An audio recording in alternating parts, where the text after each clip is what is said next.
Good morning, it's Tuesday, the 9th of June. You're watching Euronews, and this is Europe Today. Welcome to the program. I'm Stefan Grobe. Coming up, Iran has declared an end to its military operations against Israel after the two sides exchanged a wave of attacks that threatened to tilt the Middle East back into all-out war. The Israeli strikes came in apparent defiance of Donald Trump, who told Israel's Prime Minister Netanyahu that he did not think Israel needed to respond further. How can the European Union remain a relevant global actor and strengthen its internal market to stay competitive? That's the theme of a high-level conference in Brussels today. Is there a risk for Europe to be squeezed between Trump's America and an ever more assertive China? We speak to former Italian Prime Minister Enrico Letta. EU defense ministers convened in Nicosia for an informal summit dominated by the war in Ukraine and the thorny question of restricting Russia financially. EU Foreign Policy Chief Kaja Kallas announced that Hungary cleared the path to unblocking 6.6 billion euros held in the European Peace Facility, long frozen due to Budapest's objections. And France is to review 70,000 ongoing allegations of violence against minors after public fury over the death of an 11-year-old girl. The reason for the outrage? The admission by authorities they had not acted on previous child rape allegations against the main suspect. Lawmakers across the political spectrum now saying the case highlighted the justice system's failure to protect women and children from sexual violence. But first, the situation in the Middle East. Iran's armed forces announced the end of military operations against Israel, but warned of a more crushing response if it resumes attacks on Lebanon or its territory. Tit-for-tat strikes had followed Israeli attacks on Iran, with explosions reported in several Iranian cities as tensions escalated after Israel struck the southern suburbs of Lebanon's capital. For more on this, let's head over to Doha, where our correspondent Laila Humaira has the latest for us. Good morning, Laila. So help us decipher the development in the last 24 hours. How serious is the announced end of military operations?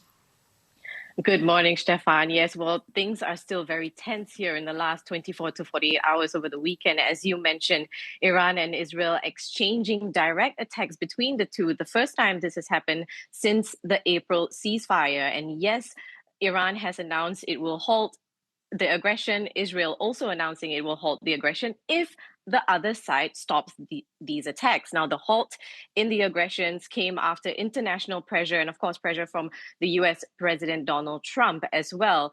Now, while the peace negotiation, the talks seems to be at a standstill, a stalemate, yesterday Donald Trump seemed to allude that there is a movement in some direction. On Truth Social, he posted, both sides, Israel and Iran, are looking to an immediate ceasefire. Final negotiations on peace are proceeding, subject to ignorance or stupidity getting in its way. Things should move quickly. Now, we know that in these peace negotiations, there have been a few sticking points, among them Iran's missile and nuclear program, Israel's continued military campaign against Hezbollah in Lebanon, security guarantees in the region, but also the freedom of navigation and the full reopening of the Strait of Hormuz, Stefan. Yes, you mentioned it. The Strait of Hormuz remains a flashpoint. What's the latest here?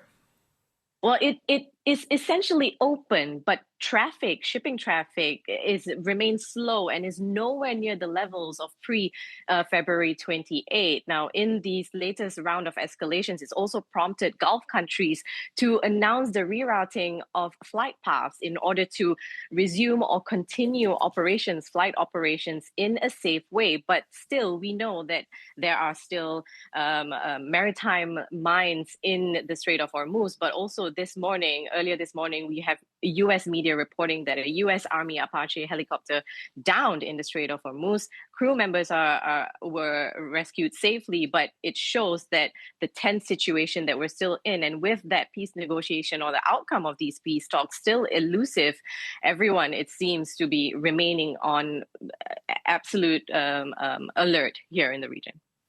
All right, Laila Humaira there for us in Doha. Thank you very much for this update.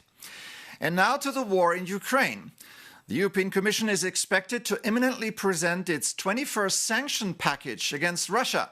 From a Defense Council meeting in Cyprus, the EU's foreign policy chief Kaja Kallas touted that 80 new listings will be added, aiming to bring the Kremlin to its knees.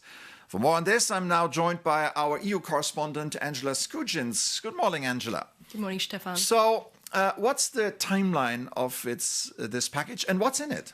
Yeah, so the chatter here in Brussels is that the EU's 21st sanctions package against Russia could be unveiled as early as today, but the official line that we're hearing from the Commission is sometime this week. Now, in terms of the contents, we haven't been given a sneak peek, but I spoke to the EU sanction envoy David O'Sullivan last week. He couldn't get in the weeds regarding what would be in the 21st sanctions package. However, he voiced scepticism regarding two key pillars. The first being the oil price cap, currently set at US $44.10 US per barrel. He didn't expect this to be revised down due to the oil price shocks that we just heard from our correspondent. He also voiced scepticism regarding the triggering of the full maritime service ban on Russia's shadow fleet. But the EU's foreign policy chief, Kaja Kallas, did give us an update as to how the Commission and the bloc plans on cracking down on the Kremlin further. She made these comments from Cyprus on Monday. For next week, Foreign Affairs Council, my services have proposed more than 80 new listings targeting Russia's military-industrial complex, human rights violators and propagandists. Brick by brick, we are collapsing the foundations of Russia's war economy. And Angela, there's one hot topic here that seems to be a substance named alumina. What is it and why is Ireland under fire for producing it? Yes, so alumina is a white or nearly colourless substance. It is the starting metal for the smelting of aluminium metal, a key ingredient for the production of weapons such as armoured vehicles, fighter jets, and more commonly drones. Now, Organish Alumina is a refinery in Ireland that has been connected to the production of various weapons commonly found on the battlefield in Ukraine used by Russia. The EU's foreign policy chief, Kaja Kallas, will be touching down in Dublin today to speak with the Irish Prime Minister Micheál Martin to discuss how this starting metal did wind up in Ukraine. But the big question is whether this will be included in the 21st sanctions package. Currently, it's not looking likely, as you need unanimous support from the 27 EU heads of state. And with Dublin on the defensive, this is not looking likely. All right, Angela Skujins, thank you very much for updating us on that one. And now to another struggle, the efforts by the European economy to stay afloat in a geopolitical landscape marked by growing competition among major economic blocs.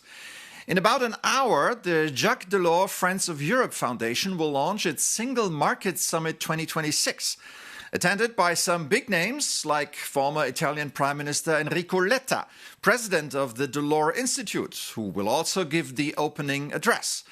But before he does that, he's on Europe Today this morning. Welcome, Prime Minister, and thanks for making time for us. It's a great pleasure. Thank you. So, what are you going to tell the audience? But we will try to say that it's an incredible opportunity, the opportunity to complete the single market, to strengthen the European economy, resilience, security, strategic autonomy in the main fields where the single market is not completed. Energy, connectivity, financial markets, and with this great opportunity to launch the 28 regime, the EU INC, the EU Inc., this idea of having corporate law valid everywhere in Europe for companies, for startups. We are launching this. You will see it. It's a campaign. It's not only discussing, reflecting, but also making people aware around Europe, and the fifth freedom, and the freedom to stay. All the different aspects that are fundamental today to make Europeans aware that we have an opportunity to be more united and to be more autonomous. In 2024, you wrote a widely acclaimed report on the state of European competitiveness. What happened then? Have your recommendations been taken to heart? There was an acceleration in the last 3 months. The year 25 was a year in which we were all shocked by the new Trump 2 era. The tariff wars and the rest. Then Greenland happened. I think Greenland was a big wake-up call for all European countries and leaders. And since then, so since February, 3 European Council meetings, and the one, April 24, that launched the strategy One Europe, One Market, 42 measures with deadlines. That is the most important part. Deadlines, Q3 26 to Q2 27, deadlines for each of these 42 measures, with the possibility then, in 2 years' time, to complete the single market and to complete this resilience. It's a great message to all Europeans. It's the message to say we can be more united, and being more united, we can scale. And scale today is what is fundamental. We are too fragmented.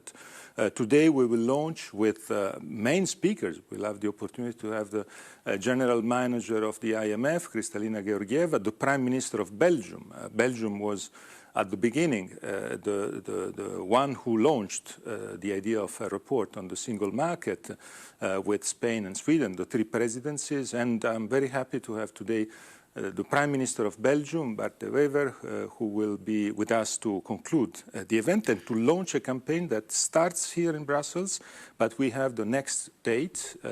In autumn, we will be in Berlin, in Paris, in Stockholm, in Bucharest, in all the different countries. I want to bring up another hot topic. Right now, the Chinese are eating our lunch, and we're kind of passing them the forks and knives. It seems that Europe has no leverage over China. We need their rare minerals and their markets. So what should be our China strategy? But in reality, one of the 42 measures is the Industrial Accelerator Act. That is partially the first answer to this problem. We will discuss it today. The Industrial Accelerator Act has to be approved, and the discussion has to be the way in which we will approve it, the way in which this Accelerator Act, Industrial Accelerator Act, can protect European industry and can save our manufacturing. So there are tools. Now it's time to being able to land with these ideas. And as you said, China is one of the main issues. But in general, the message that we will send today is the following one. We don't want to be a colony of the US, and we don't want to be a colony of China. We want to be Europeans. And a quick one. When you look at China's state-backed industrial policy and Trump's tariff-driven protectionism, are Europeans the last true believers in free trade, and are they paying a price for it? Yes, we are, but also we are, I think, the point of reference for a large part of the world. There are not only China and the US in the world. There's a lot of countries and places in the world they want to be in dialogue with us. And the fact that we had India, Indonesia, Australia, Mexico, and Mercosur as in the last 4 months agreements between Europe and this part of the world is for me a great message of power from the European Union and attractiveness from the European Union. We have to be a little bit more proud of what we are. All right, Enrico Letta, president of the Jacques Delors Institute. Thank you so much, sir, for helping us understand everything that is at stake here. All right, let's go back to Ukraine for a moment and talk about the vicious diplomatic clash that, for once, does not involve Russia, but Poland. And it has nothing to do with weapons, borders, or NATO logistics. It's about sensitive memory. Jakub Janas tells a story about historical grievances and wartime legacies. Politics is about symbols, and this time was no different. A recent military designation has sparked a major diplomatic crisis between Warsaw and Kyiv. President Volodymyr Zelensky named an elite special operations unit after UPA heroes to honor their modern battlefield performance. And in response, Polish President Karol Nawrocki announced intentions to strip Zelensky of Poland's highest state award, the Order of the White Eagle. This dispute exposes deeply conflicting national narratives. What exactly is going on here? For Poland, the UPA, so Ukrainian Insurgent Army, is responsible for a campaign of genocidal ethnic cleansing in the 1940s that resulted in the deaths of an estimated 100,000 Polish civilians in Volyn in Ukrainian or Wołyń in Polish, so a historic region with deep Polish and Ukrainian roots. This violence also systematically targeted Jewish survivors who had escaped the Holocaust. Conversely, for Ukraine, the UPA is remembered as a symbol of anti-Soviet resistance and a heroic struggle for independence. And as Ukraine defends itself against the full-scale Russian invasion, this legacy of resistance is viewed as a vital tool for public resilience. And Ukrainian officials emphasize that this designation was a grassroots request from the frontline soldiers with no anti-Polish intentions. However, Polish leaders maintain that the memory of the victims is entirely non-negotiable. The risks of this trust crisis are exceptionally high, with some in Warsaw even calling for blocking Ukraine's EU accession over the scandal. And public solidarity is also facing pressure, as this unresolved dispute risks breaking the bond between both nations. And addressing the tension, Polish Prime Minister Donald Tusk noted that both nations must prevent historical emotions from destroying their solidarity. A prolonged conflict, Tusk warned, ultimately only serves the strategic interests of Moscow. So as said, politics is about symbols, but this time it could be different. Because history shows that even the deepest historical wounds can be managed through active cooperation. A precedent clearly seen in the journey of Polish-German reconciliation. The Ukrainian Insurgent Army will always remain a deeply divisive symbol. Yet, the shared security of both nations today depends on managing this historical pain together, rather than allowing the past to shatter their alliance.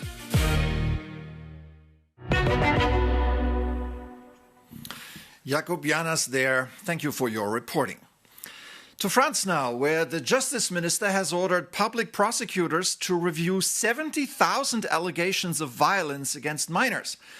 A reaction to the public fury at the death of an 11-year-old schoolgirl that has exposed cracks in the country's judicial system. Across the country, thousands took to the streets to protest what President Macron has condemned as unacceptable lapses in the authorities' handling of the case. Let's bring in Dennis Locktier in Lyon, who has all the details. Good morning, Dennis. Hello, Stefan. So you were at the rally in Lyon last night. What are people demanding? Is it purely about justice for the poor girl, or is there a wider message? Indeed, in Lyon and around the country, the message from the crowd is clear. It's not just about justice for Liana, but it's about a system that many here believe has failed all children. People I spoke to described Liana's murder as a symbol of a wider problem. Adults who are reported for sexual violence against minors are being allowed to stay free, and complaints are moving too slowly through the system. And children left without real protection until it's too late. So these rallies are demanding concrete changes. They demand that every complaint for abuse on a child is being treated as a priority with clear deadlines and no more delays. And suspected abusers must be automatically removed from all contact from these children while investigations are ongoing. And more resources need to be given to child protection services so they can follow up on reports properly. So the government has admitted serious failures. Ministers have promised a lot. Is that enough for the people you spoke to? Yes, ministers have said that they will review about 70,000 pending complaints involving children, and that will be done by 14th of July. The Justice Minister, Gérald Darmanin, has publicly acknowledged serious failures in the Liana's case, and he said that the institutions did not protect the child as they should have. But, of course, for many people at the rally yesterday, that is not enough yet. They want to see that review lead to faster action, especially on repeated reports. Yeah. Dennis, that's all the time we have. What a troubling story, Dennis locked here in Lyon there. Thank you very much. And thank you for joining us this morning on Europe Today. If you want to continue the conversation, contact our team at europetoday@euronews.com. In the meantime, stay with us for more news live here on Euronews. Take care and see you soon.